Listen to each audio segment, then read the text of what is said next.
Who are the four people who blew the whistle on Elizabeth Holmes and Theranos? And who's the investigative reporter that they went to? And what did Elizabeth Holmes and Sunny Balwani do about it? And how are we going to find that out? Well, I have the actual text, the text between Elizabeth Holmes and Sunny Balwani. And it shows you when they discovered who these four people were and what they were going to do about it. Hi there, I'm Michelle Hagan. I'm a legal analyst and a former prosecutor. You may recognize me because I provided a lot of legal analysis on the Elizabeth Holmes case.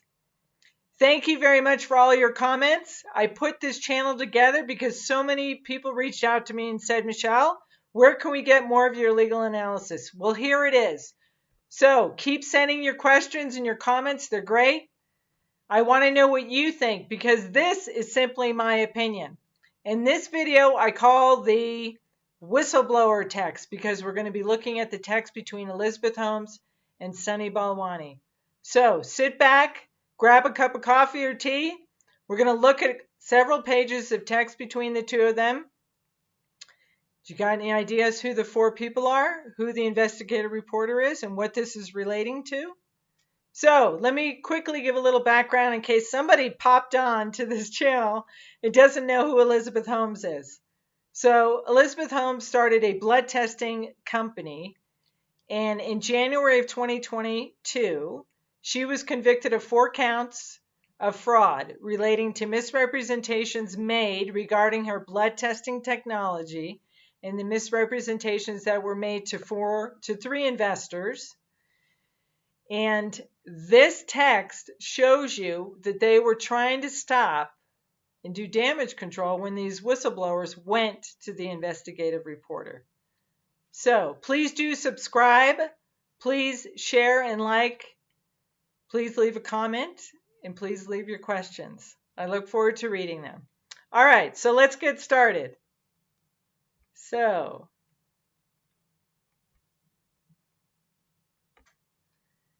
let me scroll up here. I want to start at the very beginning. Sorry about this. I should have had this prepared here. All right, but I also want to show you is this is Sunny Balwani, the alleged co-conspirator. He was the COO. Elizabeth Holmes was the CEO of Theranos. Sunny Balwani was the COO of Theranos. His trial's coming up next week. He's facing the exact same charges as Elizabeth Holmes. Same judge, same prosecutor, and probably mostly the same evidence. So anyway, as part of getting ready for Balwani's case, both sides are trying to figure out what evidence they want to keep out of the case or get into the case as evidence, right? So I'm just highlighting to you that Sunny Balwani's attorneys they're already talking about the text between the defendants. That would be Elizabeth Holmes and Sunny Balwani. These texts relating to retaliation against former employees and journalist John Carreyrou. And that's exactly what these texts are about. Again, I'm showing you the actual text between the two of them. So let's go ahead and take a look at these texts. All right, so here I'll just show you how to read this. So on the left here it says Holmes's iPhone message gives the date, May 12th. Here's the message. It's sent from Elizabeth to Sunny, okay? So we're going to scroll down because I highlighted the areas that I think are interesting, but you're free to read this. This is basically a printout of the text messages they got from Elizabeth's phone, okay? So we're looking at May 13th, 2015.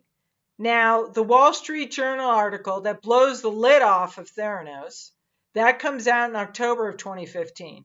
So this is 5 months prior, all right? So here we go. This is Sunny and Elizabeth trying to figure out who these whistleblowers are. Who's the source or who are the sources of information to this investigative reporter at Wall Street Journal. So Sunny texts to Elizabeth. CC'd on you terrible negative review from someone from New Work Lab. That's one of the labs of Theranos.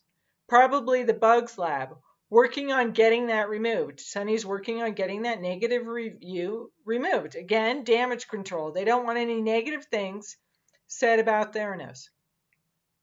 What does Elizabeth say? Elizabeth says, I saw it. We'll get them, is how she responds. We'll get them. Then Sunny says, I am narrowing down to CLIA. That's the CLIA lab, right? It's part of the Theranos. Who works in the CLIA lab? He's narrowed it down to 5 people. 5 people. We'll nail this, and I'll let you read that, but we'll nail this mofo. That's how he talks about these people. Elizabeth says, who do you think it is? He says, she says, now we have legal grounds. So she's thinking, all right, legal grounds. That's one way to possibly stop these people from talking, maybe. Again, this is just my opinion. What do you think? He responds, yes. He says, we will come up with good response to questions, and we can turn this around. What is he referring to? Questions. I assume this is probably an email or questions from the investigative reporter. And he's saying to Elizabeth, we can turn this around. And she says, you and I will put our heads together. And then she says, if Tyler thinking about George, FYI at right time. Who's Tyler? Who are they referring to? It's Tyler Shultz. Who's George? Is in George Schultz, the former Secretary of State under the Reagan administration? George Schultz is Tyler Shultz's grandfather, and George Schultz also sat on the board of Theranos. Okay, so keep following me on this. And Elizabeth says, but also lots of legal elements here. Okay, there's lots of legal elements, meaning probably they're going to use the law to stop these people, but what is also about? What else are they going to be doing? Interesting using the word also. She says, need to get ahead of all of it. Yeah, I get it. She wants to get ahead of it because she doesn't want negative things said about her company or, if there's information that shouldn't be getting out. And then she says, out of all challenges are greatest opportunities. Yeah, I know. Some of you might be thinking, well, that relates to her getting pregnant before sentencing and having a baby. Maybe. But anyway, that's just letting us know her mindset. She's not deterred by obstacles or challenges, right? She sees it. Her mindset is challenges present great opportunities, right? And he responds, absolutely. This one is fairly easy to get ahead of, meaning it's easy to get ahead of these complaints or whatever the questions this investigative reporter is asking. And then he says, this entire email is based on Tyler Shultz, Rochelle, who's the widow of Ian, who was one of the scientists who tragically committed suicide at Theranos, and maybe Adam. Who's Adam? Adam Rosendorf. He was the lab director at Theranos. So that's 3 people that he's thinking about. Elizabeth says, I know. And Sunny says, so easy to knock legs off of. And Elizabeth agrees. Sunny says, extremely serious legal implications. He basically violated and shared our trade secrets down to machine names. Okay, great. She has, and every business owner, every CEO out there, every company has a right to stop employees from sharing trade secrets. But are these trade secrets that he shared? Right? And I wonder, is trade secrets code for don't look at our technology, because if you do, you might find out it's not working. But she sees it as trade secrets. And again, in the trial, I watched her testify for 7 days. I heard her talk about how they didn't want this stuff disclosed because it was trade secrets. Well, is trade secret a defense for fraud? The jury didn't think so. Anyway, moving on here. And so Sunny says, I'm sorry, we're down here. Okay, machine. And here it is. On May 13th, 2015, Sunny says to Elizabeth, it is Tyler, Erika, and Adam. Tyler Shultz, Erika Cheung, and Adam Rosendorf. Those are the 3 whistleblowers plus Rochelle, 4 whistleblowers. Those are the 4 whistleblowers that Elizabeth Holmes and Sunny Balwani identify on May 13th to be the people who are giving the information to the Wall Street Journal. These are the people that are blowing the whistle on, according to Elizabeth and Sunny and these texts. These are the 3 and the 4 people that are blowing the whistle on Elizabeth Holmes, Sunny Balwani, and Theranos. And then Sunny has a conversation about filth, about living together, probably from Rochelle. That must have been in the email that was sent from the investigative reporter, possibly. And why it's they're talking about that is because their relationship between Sunny Balwani and Elizabeth Holmes is pretty much secret. Most employees didn't know about it. Maybe Rochelle was, revealing this secret to the reporter. I don't know. I'll let you go ahead and read this. And then Elizabeth refers to all these complaints as all the BS. Elizabeth says, we will put our thoughts together into it. Again, these are co-defendants and alleged co-conspirators. Actually, Elizabeth is a conspirator now. She's been found guilty, assuming she doesn't win her appeal. And again, this is just my opinion. That, these emails show that the 2 of them work together. And just keep in mind, when you're dealing with a conspiracy count, it requires an agreement between 2 or more people to commit a crime, right? So that's Elizabeth and Sunny, right? What's their agreement? And here these emails show that these 2 work together as a team. Sunny says to Elizabeth, the last text here, and we will also take legal action once this is behind us. Violating trade secrets is not okay. And again, if these are trade secrets, she has every right to tell people you're not supposed to be talking about trade secrets.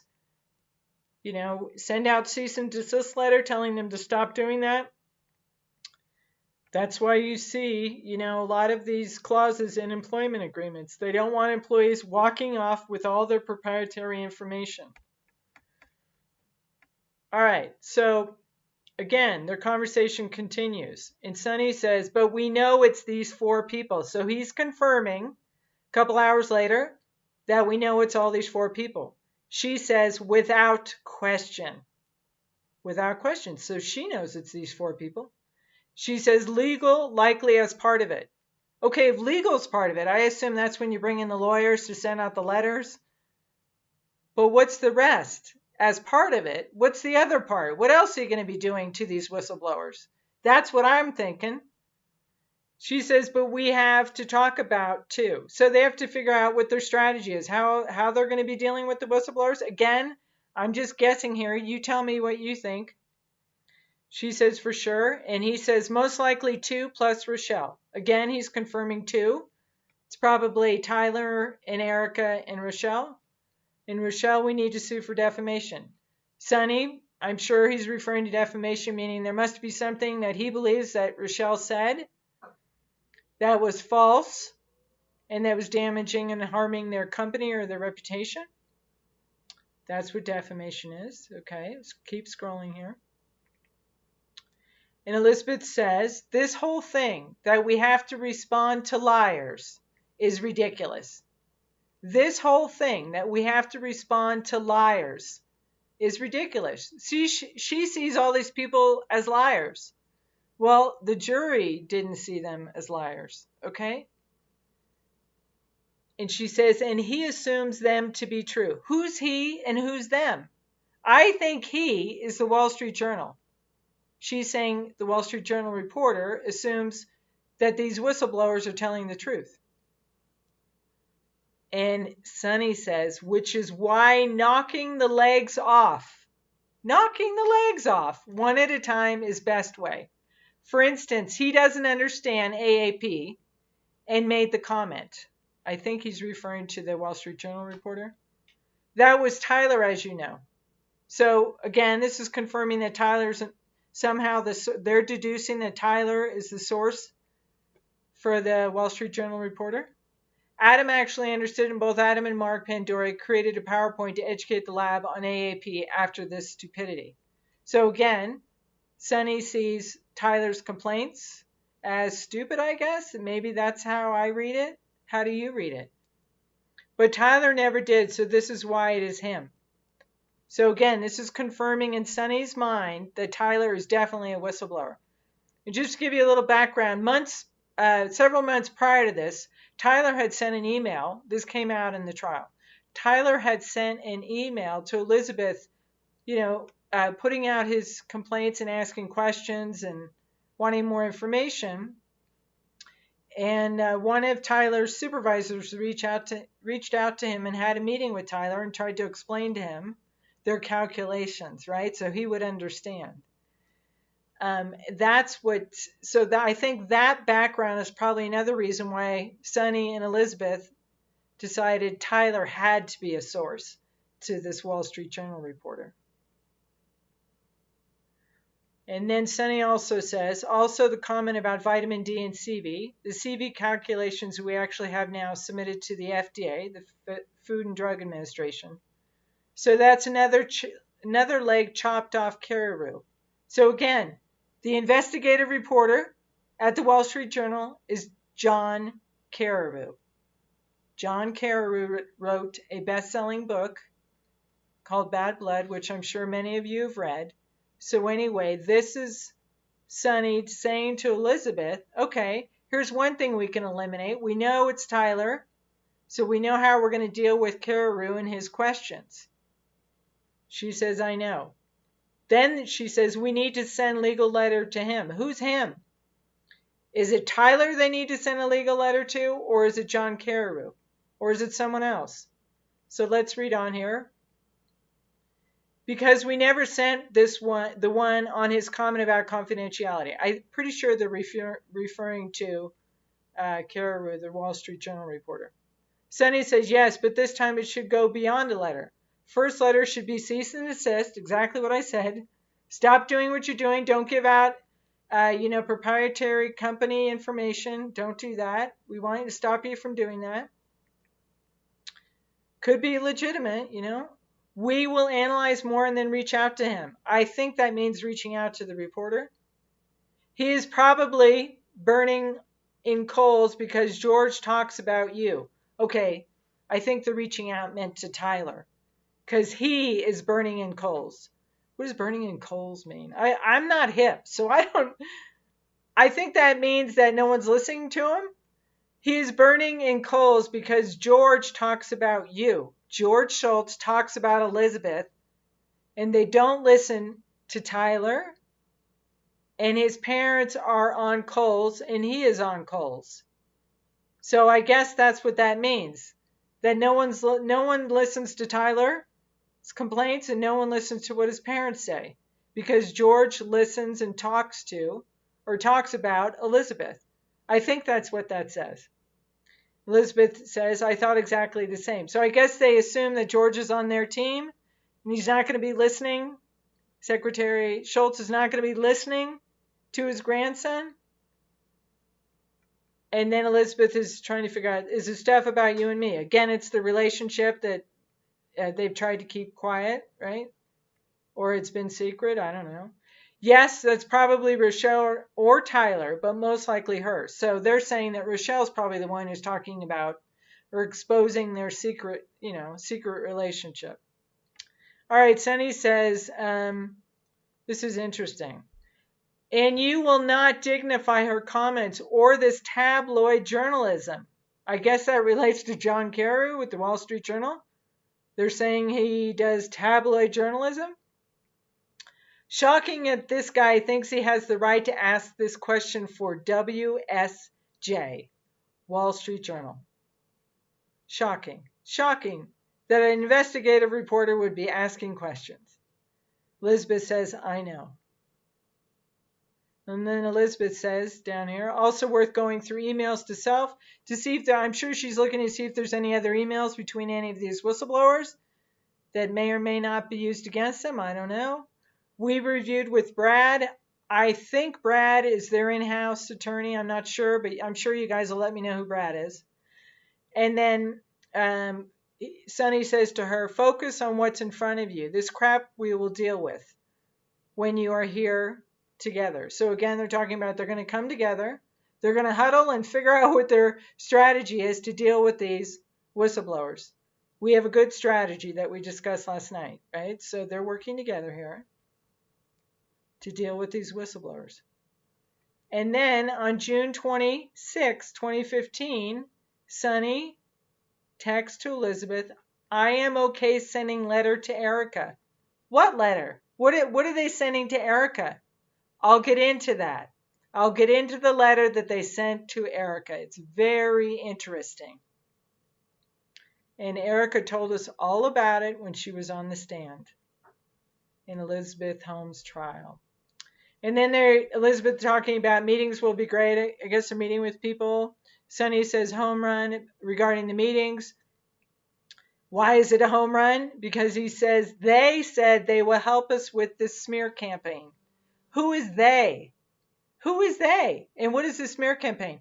The smear campaign relates to what these whistleblowers probably said and what this investigator is asking these questions or the allegations. Sunny sees it as a smear campaign against Theranos. And then he says, when they meet with JC, they only said fantastic things about us. Who's JC? John Carreyrou. When they met with John Carreyrou, they only said fantastic things about us. Who's they? Let's see who they is. Sunny says to Elizabeth, here's the they again, they will go on record with us to refute everything. They want a Theranos bot in office ASAP. I assume that's what that says. They will go on record to refute everything. So whoever they are, those people are going to be the ones who are going to refute everything, all the allegations. They're the ones who are going to be able to get rid of this smear campaign, refute all the allegations that were made by these whistleblowers, I guess, to the investigative reporter. And they want a Theranos bot in the office. In other words, they want probably one of the Edisons or one of the testing technology to be used in their office. And who is they? Okay, so keep reading.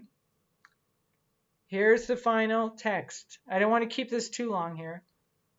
Sunny says, both docs signed our letter. Made it even more stronger. Both docs, as in doctors. Doctors signed a letter that are refuting all the allegations made by these whistleblowers. I assume that's what that says.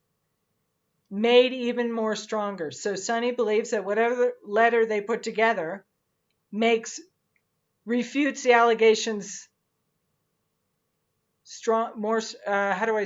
refutes the allegations completely, or just lays out a very good case for Theranos. We shall see. So, I have a question for you. Here's my question.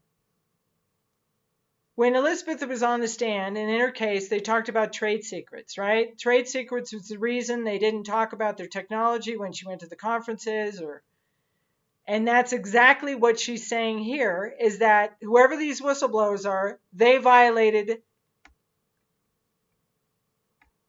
let me talk to you here, they violated the trade secrets of Theranos. They signed an employment agreement that says you can't talk about all this information, all the technology, all the proprietary stuff that happens at work.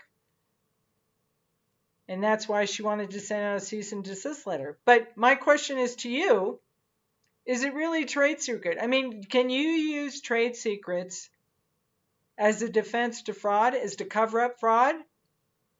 I mean, these are very, very interesting texts that they figured out who the 4 whistleblowers were, and they were putting together their strategy on how to deal with the smear campaign.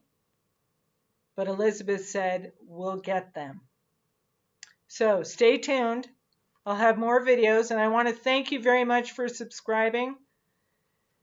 And please do subscribe if you haven't subscribed yet. Please like the video, share the video, leave a comment, leave a question. I love looking at them and responding to them. Thank you very much for watching.